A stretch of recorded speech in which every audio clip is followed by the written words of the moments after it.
Chandanappally saint George orthodox വലിയ പള്ളി പെരുന്നാൾ മെയ് 1 മുതൽ 8 വരെ നടക്കും. ഒരുക്കങ്ങൾ പൂർത്തിയായതായി ഭാരവാഹികൾ വാർത്താസമ്മേളനത്തിൽ അറിയിച്ചു. ആഗോള തീർത്ഥാടന കേന്ദ്രവും വിശുദ്ധ ഗീവർഗീസ് സഹദായുടെ തിരുശേഷിപ്പ് പ്രതിഷ്ഠിച്ചിരിക്കുന്നതുമായ ചന്ദനപ്പള്ളി സെന്റ് ജോർജ് ഓർത്തഡോക്സ് പള്ളിപ്പള്ളി മലങ്കര സഭയിലെ പ്രസിദ്ധ ദേവാലയങ്ങളിൽ ഒന്നാണ്. 17-ാം നൂറ്റാണ്ടിന്റെ അവസാന ഘട്ടത്തിലാണ് ചന്ദനപ്പള്ളിയിൽ ക്രൈസ്തവ കുടിയേറ്റമുണ്ടായത്. 1790-ൽ ആദ്യ ക്രൈസ്തവ ദേവാലയം സ്ഥാപിതമായി. ചന്ദനത്തടികൾ കൊണ്ട് നിർമ്മിച്ച ദേവാലയം 1975-ൽ പുതുക്കി പണിതു. പ്രധാന പെരുന്നാൾ മെയ് 7-8 തീയതികളിലാണ്. പെരുന്നാൾ ചടങ്ങുകൾക്ക് പരിശുദ്ധ ബസേലിയോസ് മാർത്തോമ മാത്യൂസ് തൃതീയൻ കത്തോലിക്ക ബാബയും മറ്റ് മെത്രോപ്പൊലിത്തന്മാരും നേതൃത്വം നൽകും. മലങ്കര ഓർത്തഡോക്സ് സഭയുടെ പത്തനംതിട്ട ജില്ലയിൽ തുമ്പോൺ ഭദ്രാസനത്തിലെ ചന്ദനപ്പള്ളി സെൻറ്റ് ജോർജ് ഓർത്തഡോക്സ് വലിയ പള്ളിയിൽ പ്രത്യേകിച്ച് ആഗോള തീർത്ഥാടന കേന്ദ്രമായ ചന്ദനപ്പള്ളി പള്ളിയുടെ പെരുന്നാളിനോടനുബന്ധിച്ചാണ് ഇപ്രകാരമൊരു പ്രസ് മീറ്റിംഗ് ക്രമീകരിക്കപ്പെടുന്നത്.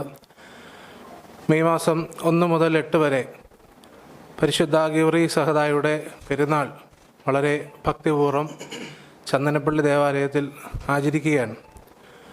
വിവിധ പരിപാടികളുമായി പ്രത്യേകിച്ച് പരിശുദ്ധ സഹദായുടെ തിരുശേഷിപ്പിടം സ്ഥിതി ചെയ്യുന്ന ഏതാനും ചില ദേവാലയങ്ങളിലൊന്നാണ് ചന്ദനപ്പള്ളി ദേവാലയം. മെയ് മാസം 7-8 തീയതികളിൽ പ്രധാനമായും പെരുന്നാൾ ശുശ്രൂഷകൾ അവിടെ നടത്തപ്പെടുന്നു.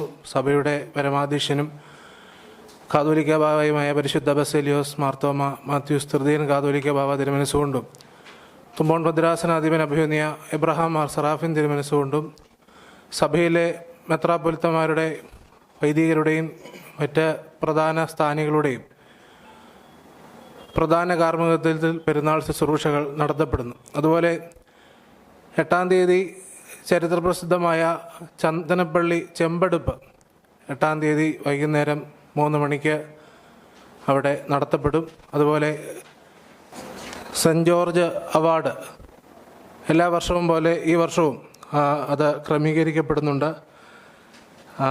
അതിന് order of saint George award ജേതാവായിരിക്കുന്നത് പ്രശസ്ത സിനിമ സംവിധായകനായ ശ്രീ ബ്ലസ്സിയാണ്. അദ്ദേഹത്തിന് ആ അവാർഡ് അവിടെ സമർപ്പിക്കപ്പെടും.